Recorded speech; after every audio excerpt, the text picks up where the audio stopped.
ये Akashvani port Blair है। अब आप संतोष कुमार सिंह से प्रादेशिक समाचार सुनिए। पहले मुख्य समाचार। भारतीय दूरसंचार नियामक प्राधिकरण ने द्वीप समूह के लिए व्यापक दूरसंचार योजना का प्रारूप तैयार किया है।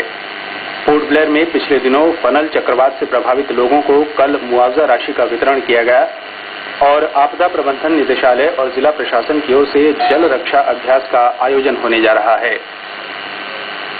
दूरसंचार नियामक प्राधिकरण ने अंडमान निकोबार के लिए व्यापक दूरसंचार योजना का प्रारूप तैयार किया है। उपराज्यपाल और स्थानीय प्रशासन के लगातार प्रयासों से ऐसा संभव हुआ है। ट्राई ने योजना का प्रारूप तैयार कर अपनी रिपोर्ट प्रशासन को सौंप दी है। इस योजना के तहत 2 चरणों वाली रणनीति की रूपरेखा दी गई है। पहले चरण के तहत लंबी अवधि की योजना को लागू करना है, जिसमें समुद्र के तल से होकर केबल बिछाने की परियोजना शामिल है। इसके तहत चेन्नई से पोर्ट ब्लेयर के बीच ऑप्टिक फाइबर केबल बिछाई जाएगी। पोर्ट ब्लेयर के अलावा द्वीप समूह के 6 अन्य मुख्य टापुओं को जोड़ा जाएगा।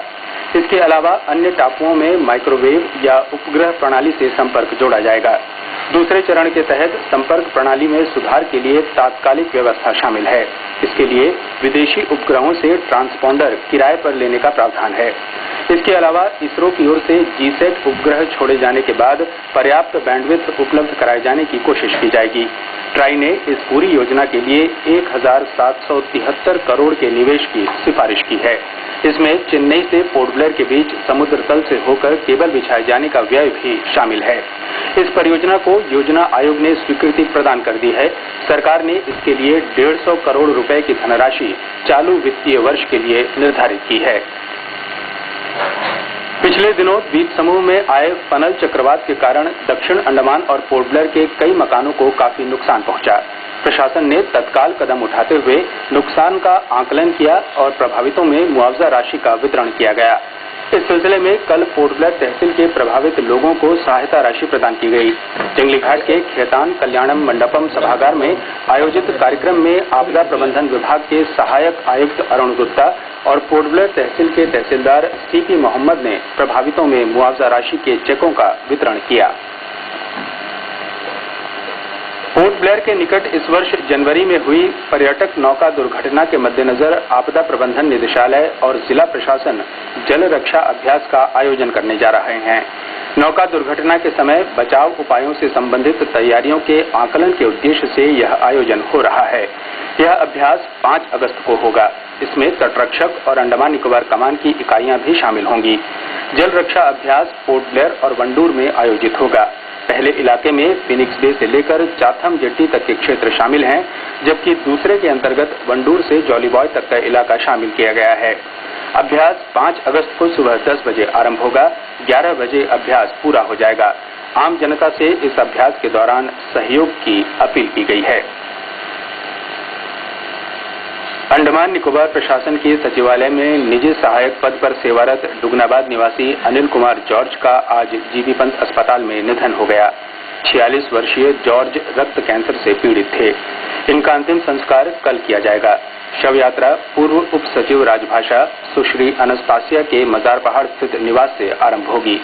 इस बीच नगर पालिका परिषद के अध्यक्ष के गणेशन ने श्री अनिल कुमार जॉर्ज के असामयिक निधन पर गहरा दुख व्यक्त करते हुए शोक श्रद्धांजलि अर्पित की है।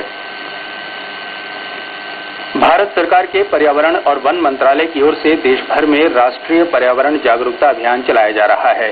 द्वीप समूह में भी सीपी रामास्वामी अय्यर फाउंडेशन की सहायता से यह कार्यक्रम आयोजित किया जा रहा है।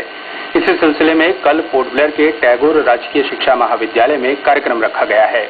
इसमें सरकारी और गैर सरकारी संगठन, विद्यार्थी तथा वैज्ञानिक निकाय से प्रतिभागी भाग लेंगे।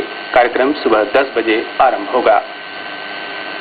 पोर्ट ब्लेयर के जवाहरलाल नेहरू राजकीय महाविद्यालय परिसर में नए भवन का निर्माण कार्य जल्द शुरू होगा। इसके तहत मौजूदा पुराने भवन को चरणबद्ध ढंग से गिराकर 3 मंजिला भवन का निर्माण किया जाएगा।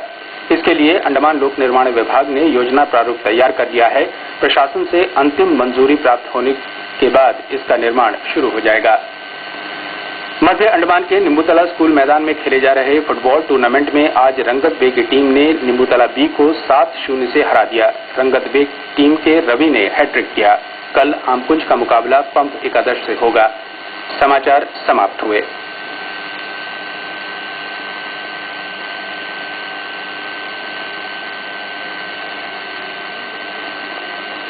आकाशवाणी खेल समाचार हिमांशु कांडपाल से सुनिए।